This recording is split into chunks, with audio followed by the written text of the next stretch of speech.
성경 말씀 베드로전서 1장 17절에서 27절 말씀 보시겠습니다. 한 절씩 교독하여 운동합니다. 외모로 보시지 않고 각 사람의 행위대로 심판하시는 이를 너희가 아버지라 부른즉 너희가 나그네로 있을 때를 두려움으로 지내라. 너희가 알거니와 너희 조상이 물려준 복된 피되어 거룩함을 받은 것은 우리나 그같이 없어질 것으로 된 것이 아니오. 오직 흠 없고 점 없는 어린 양 같은 그리스도의 보배로운 피로 된 것이니라. 그는 형태로부터 그리 아닌 바 되시니라. 이 말때에 너희를 위하여 나타내신 바 되었으니 너희는 그를 죽은 자 가운데서 살리시고 영광을 주신 하나님을 그리스도로 말미암아 믿는 자니 너희 믿음과 소망이 하나님께 있게 하셨느니라. 너희가 진리를 순종하고 너희 영혼을 깨끗하게 하여 거짓이 없이 형제를 사랑하기에 이르렀으니 마음으로 뜨겁게 서로 사랑하라. 너희가 거듭난 것은 썩어질 씨로 된 것이 아니요 썩지 아니할 씨로 된 것이니 살아있고 항상 있는 하나님의 말씀으로 되었느니라. 아멘. 아멘. 네, 오늘도 이렇게 수요 저녁 예배에 시간을 특별하여서 하나님 앞에 서시 여러 모든 성도님들의 예배가 하나님의 기억하심이 되는 예배가 될 수 있기를 바랍니다. 나아가서 저나 여러분들이 다시금 하나님을 바라볼 수 있는 은혜의 시간이 될 수 있기를 바랍니다. 삶을 살아가다 보면 하나님을 바라보는 시선을 종종 놓치고 살아갈 때가 있음을 느낄 때가 있습니다. 당장 눈앞에 어떤 바쁜 일이 생길 때, 세상을 살아가면서 나름 우리의 삶에 중요한 일들이 있죠.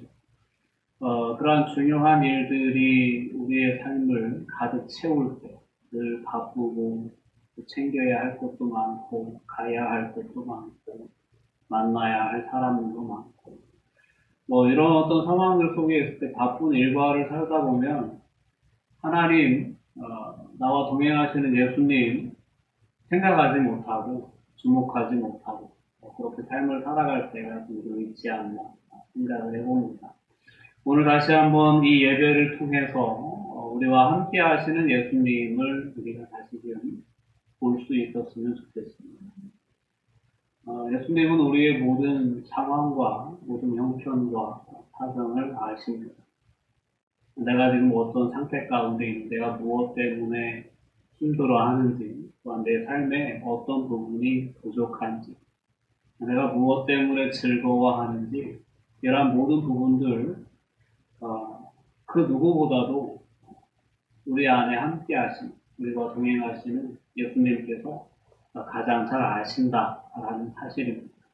오늘 베드로전서의 수신자들이었던 소아시아 지역에 있는 흩어져 있는 그런 나그네와 같은 삶을 살아가는 그리스도인들, 그들의 형편은 정말 말할 수 없이 정말 열악한 형편이었다는 사실을 우리가 기억해 볼 필요가 있습니다. 여러 통치자들의 압제의 시기에, 로마의 네로 형제와 같은 그러한 통치자들의 압제의 시기에 그리스도인으로서 드러나는 삶을 살아간다는 것이 불가능한 그러한 시기들 속에서 이 믿음은 곧 죽음을 의미하는 그러한 상황들 속에서 자신의 삶의 거처를 떠나 유리하는 삶을 살 수밖에 없었던 당시의 그리스도인들의 삶의 현장들 말입니다. 그 현장들에 여전히 우리의 하나님은 그들과 함께 하셨다라는 사실입니다. 오늘 베드로 사도는 그 핍박으로 인하여 흩어져 삶을 살아가고 있는, 어떻게 보면 참 처량하고 때로는 비참해 보일 수도 있는 그러한 삶을 살아가고 있는 그 시대의 성도들에게 소망에 대해서 이야기를 해줍니다. 하나님께서 우리에게 산 소망을 허락해 주셨다. 세상에 있는 소망은 우리의 육신의 죽음과 함께 다 끝날 수밖에 없는 부질없는 소망일 뿐이지만, 하나님께서 예수 그리스도 안에서 우리에게 주신 소망은 영원한 산 소망이다.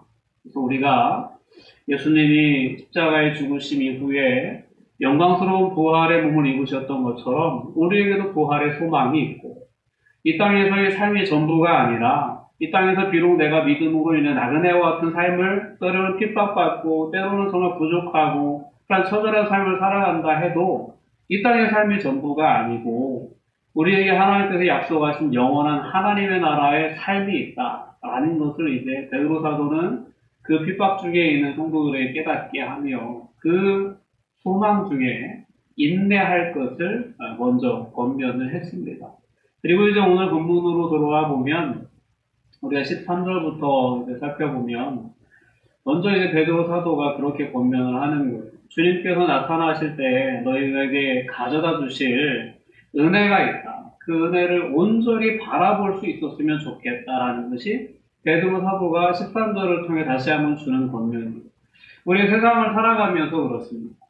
때로는 오늘 우리가 삶을 살아가는 신앙생활하는 여정 가운데에서는 그렇게 극심한 핍박이 있는 상황은 아니지만 너무 삶이 바쁘다 보니까 어떤 그 세상의 가치관에 대해서는 우리가 민감하게 반응할 때가 참 많은 것 같은데 이 하나님의 나라에 대한 소망에 대해서는 그렇게 민감하게 반응하지 못하는 그러한 삶을 살아갈 때가 있지 않나 싶습니다. 다시 한번 오늘 이 베드로 사도의 권면을 통해서 우리도 역시 주님께서 나타나실 때, 주님께서 재림하실 때, 아니면 우리가 개인적인 죽음을 맞이하고 주님 품에 안길 때에든지 주님께서 나타나실 그때에 우리에게 가져가 주실 은혜를 늘 온전히 바라보는 삶을 살라는 거예요. 우리가 행복할 때도, 어떤 걱정이 있을 때든, 어떤 염려가 있을 때든지 늘 주 예수 그리스도께서 나타나실 때에 내게 가져다 주실 그 은혜, 그 은혜를 늘 바라보는 삶을 살라는 겁니다.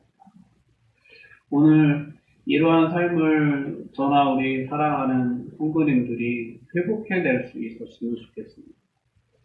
세상에 여러 소망들이 있어요. 우리가 이제 삶을 살아가면서 몇 살까지 살지는 우리가 구체적으로 알지 못하지만 그래도 이 정도 살지 않겠나 싶어 하면서 나름의 그때까지의 삶에 대한 계획을 세우고 때로는 노후 자금도 마련해야 되지, 보험도 들어가야 되겠지, 아이들 앞으로의 삶에 대해서 어떻게 우리가 준비를 해줘야겠지. 여러 이 세상의 일들에 대해서는 우리가 너무나도 많이 생각을 하면서 너무나도 때로는 그것 때문에 근심하고 걱정할 삶을 살아가는데 정말 예수 그리스도께서 나타나실 그때에 우리에게 주실 은혜에 대해서 그거에 대해서는 우리는 얼마나 많이 생각하며 삶을 살아가는가라는 거죠. 그 부분들을 우리가 다시 한번 회복해낼 때 그 다음에 언급되어지는 것이 새로운 삶의 방식이라는 거죠. 새로운 삶의 방식. 이와 같은 소망에 우리가 초점을 맞추는 삶이 가능해질 때 그때 새로운 삶의 방식으로 삶을 살아낼 수 있는 거죠. 이러한 소망에 대해서 우리가 아무 생각 없이 살아간다면 새로운 삶의 방식을 취할 필요가 없는 거죠. 먼저 소망이 있을 때 주님의 약속에 대한 신뢰가 있고 주님께서 나타나실 때 우리에게 약속하신 칭찬과 영광과 존귀에 대한 간절한 소망과 기대가 있을 때 그에 합당한 삶을 살고자 하는 새로운 삶의 방식을 취할 수 있는 거예요. 그 삶의 방식은 거룩하라는 거예요. 거룩한. 구별된 삶을 살아가라. 오늘 우리는 다시 한번 말씀을 통해서 우리 그리스도인들의 삶의 정체성을 깨달을 수 있어야 됩니다. 오늘 본문에는 베드로전서에는 계속해서 나그네다라는 단어가 참 많이 나옵니다. 나그네라는 단어. 우리는 뭐 그렇게 삶의 거처를 피해서 떠돌아다녀야 되는 나그네 신세는 아닙니다. 누구나 다 집이 있고 거처가 있어요. 그래서 난 나그네가 아니다. 그렇게 얘기할 수 있어요. 그러나 우리가 영적으로 보면 모든 그리스도인들은 이 세상에 나그네로서의 삶을 살아갑니다. 우리의 본향은 어디입니까? 우리의 본향은 하나님 나라예요. 하나님께서 통치하시는 다스리실 그 하나님 나라예요. 그러니까 우리가 그런 어떤 영적인 의미에서 보면 우리 그리스도인들은 이 세상에서의 삶이 나그네 삶이라는 사실을 분명히 기억해요. 우리 세상을 살아가면 세상에서 얻고 싶고 누리고 싶은 것들이 왜 없겠습니까? 그런 것에 우리의 초점을 맞추고 삶을 살아가다 보면 어느덧 주님께서 다시 나타나실 때 우리에게 주시기로 약속하셨던 그 소망에 대해서는 조금 제껴두고 우리가 너무 이 세상에서의 삶의 성취에만 초점을 맞춘 삶을 살아갈 수밖에 없다는 것. 근데 오늘 베드로전서의 권면의 말씀을 통해 다시 한번 우리가 이 소망에 초점이 맞춰질 때, 그래? 그렇다면 그 소망을 가지고 살아가는 사람들이 어떤 삶을 살아야 되냐라는 물음을 우리가 가질 수 있게 되고, 그런 어떤 자세로 우리가 말씀 앞에 설 때, 하나님께서는 우리의 거룩한 삶을 원하시는구나.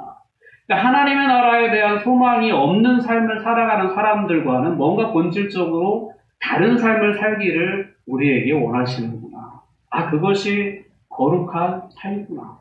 라는 사실을 우리가 분명히 말씀을 통해서 깨달을 수 있어야 합니다.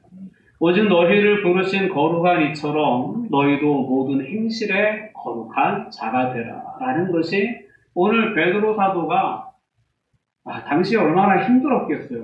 힘들죠.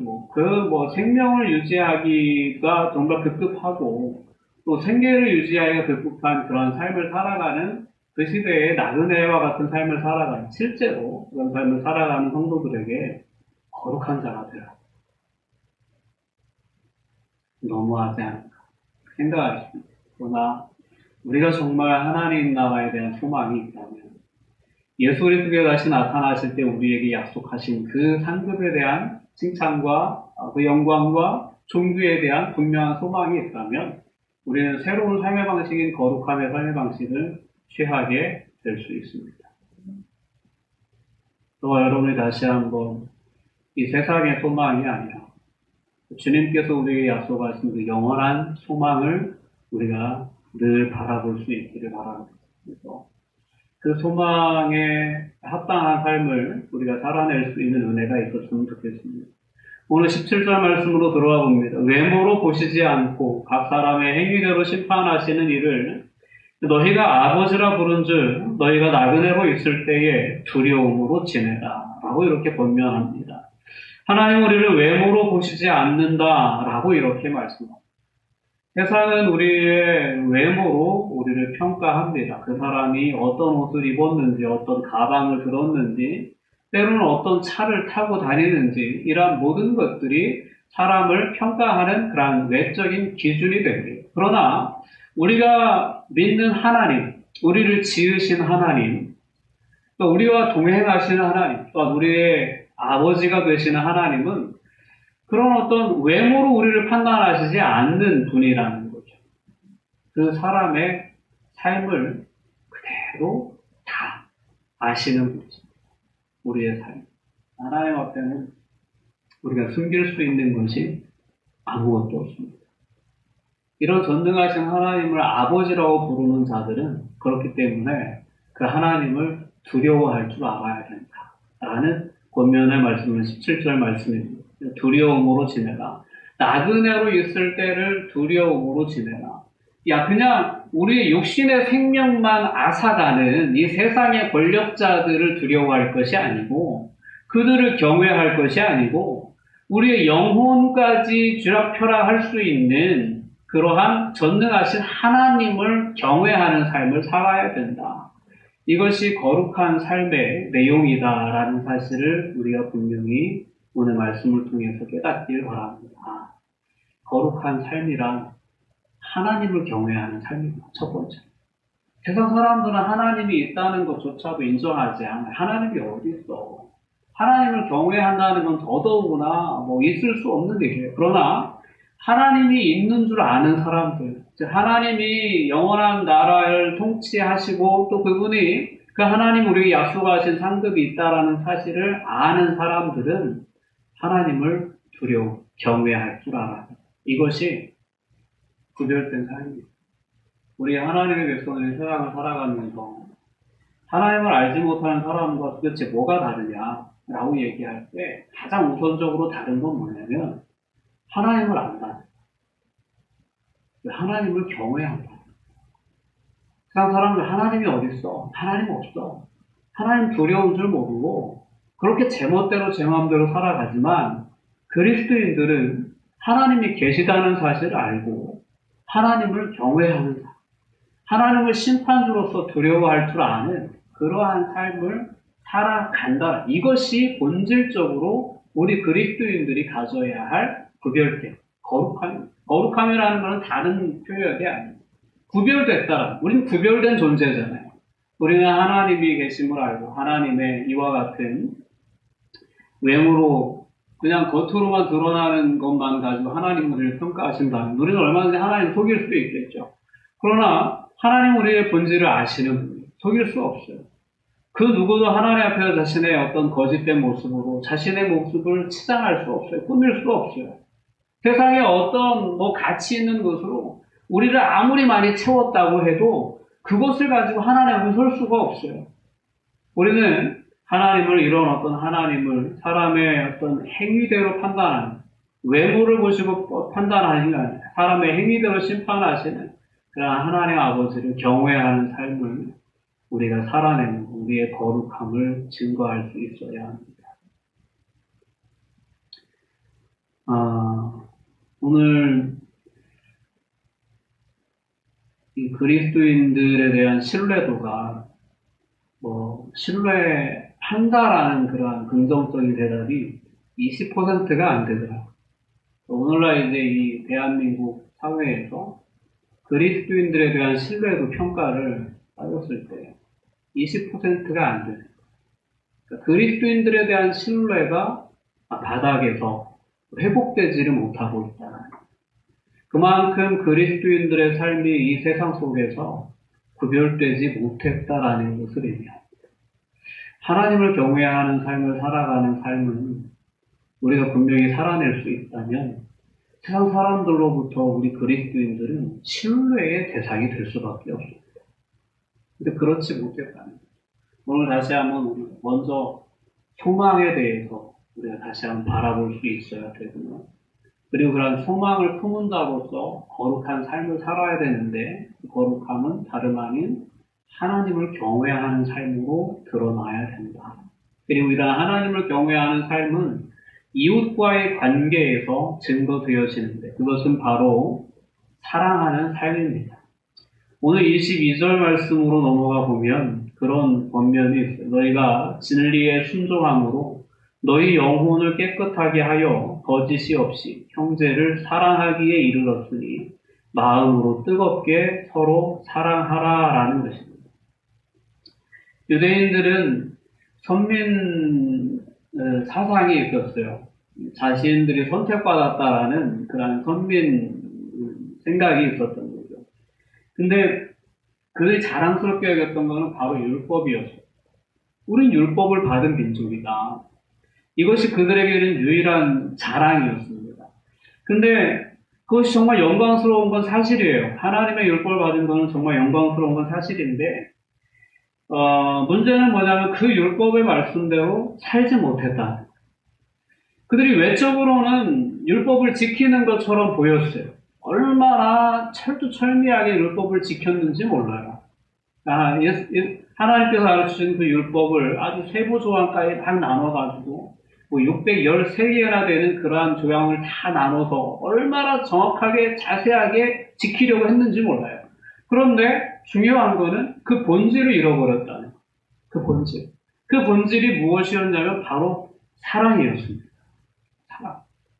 오늘 베드로 사도는 그렇게 말씀합니다. 오늘 18절 말씀에 나와 있지만 너희가 알거니와 너희 조상이 물려준 헛된 행실에서 대속함을 받은 것은 은이나 금이나 없어질 것으로 된 것이 아니고 오직 예수 그리스도의 보혈로 된 것이다. 라는 것이 베드로 사도의 오늘 본문의 권면입니다. 근데 오늘 이제 18절 표현에서 뭐라고 얘기하냐면 너희 조상이 물려준 헛된 행실에서 대속함을 받았다. 라는 그러한 표현을 베드로 사도가 사용합니다. 이 헛된 생활 방식이다. 라는 그러한 표현은 아무 생각 없이 사는 삶이다. 라고 이렇게 해석될 수 있는 그러한 표현입니다. 헛된 생활 방식. 그러니까 율법주의적인 종교 생활에 대해서 성경은 예수님께서는 분명히 그렇게 말씀합니다. 외식하는 행위에 대해서 분명히 말씀하셨습니다. 오늘 이 헛된 행실의 근거에서 하나님 앞에 우리가 설 수 없다는 사실을 다시 한번 분명히 기억하면서 어떤 우리가 외적인 어떤 행위에 너무 집착하기보다 그 행위를 가능하게 하는 본질, 그 내용인 사랑의 삶에 대해서 우리가 다시 한번 우리의 삶을 점검해낼 수 있었으면 좋겠습니다. 예수님께서는 우리를 사랑하시되 자신의 목숨을 내어주시기까지 우리를 사랑하셨습니다. 참으로 희생적인 사랑을 우리에게 보여주시고 그리고 그와 같은 삶을 우리에게 본받으라고 말씀하시면서 섬김의 삶을, 사랑의 삶을 예수님을 따르는 제자들에게 위임하셨습니다. 오늘 우리는 그리스도를 믿고 따르는 예수 그리스도의 제자로서 예수님께서 육신의 사역을 하실 때 보여주셨던 그 섬김과 그 사랑의 삶을 오늘 우리가 살아내서 그 거룩함을 세상 앞에 드러나야 된다는 사실을 다시 한번 깨달을 수 있기를 바랍니다. 늘 성경 말씀을 대할 때 보면 그래요. 하나님의 사랑에 대한 말씀도 있지만 하나님의 사랑을 받은 자로서 어떠한 삶을 살아가야 될까라는 그러한 책임과 의무에 대한 권면의 말씀들도 있습니다.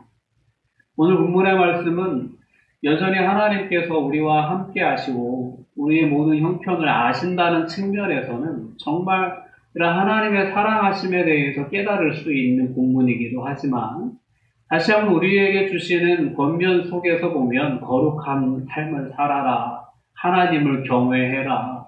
정말 사랑하되 뜨겁게 서로 사랑하라. 라는 이런 권면들은 그런 삶을 막상 살아가지 못하는 우리의 입장에서 보면 상당히 부담스럽게 다가올 수 있는 그러한 말씀이 될 수 있습니다.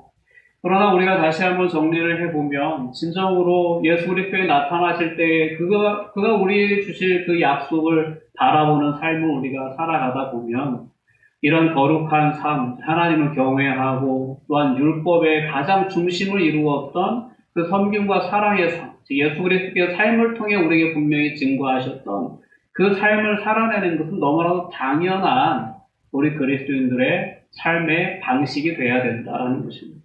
오늘 우리가 이 세상을 살아가면서 살아내야 할 새로운 삶의 방식은 바로 이렇게 모든 행실에 거룩한 자가 되는, 또 하나님을 경외하며 하나님의 그 뜻인, 삶의 뜻인 사랑의 삶을 살아내는 것이 오늘을 살아가는 우리 그리스도인들에게도 여전히 요구되어지는 그러한 삶의 방식이다라는 것을 분명히 깨닫고 다시금 이와 같은 믿음의 결단으로 우리의 삶의 자리에 설 수 있었으면 좋겠습니다. 하나님, 소망이 새로워질 수 있도록, 소망을 다시 한번 품을 수 있도록, 늘 주님의 약속을 바라볼 수 있도록 해주셔서 우리 이 땅을 살아가면 세상의 소망에 빼앗기지 않게 해주시고 정말 하나님 경외함으로 그 이웃 사랑함으로 우리가 거룩한 삶을 세상에 증거해내서 그리스도인들이 세상에서 신뢰받는 신뢰를 회복해 나갈 수 있고 하나님의 영광을 너희 착한 행실을 통하여 아버지께서 영광을 받으실 수 있도록 하라는 그 주님의 음성, 주님의 말씀에 우리가 온전히 거룩하게 쓰임받는 그런 은혜가 있었으면 좋겠습니다.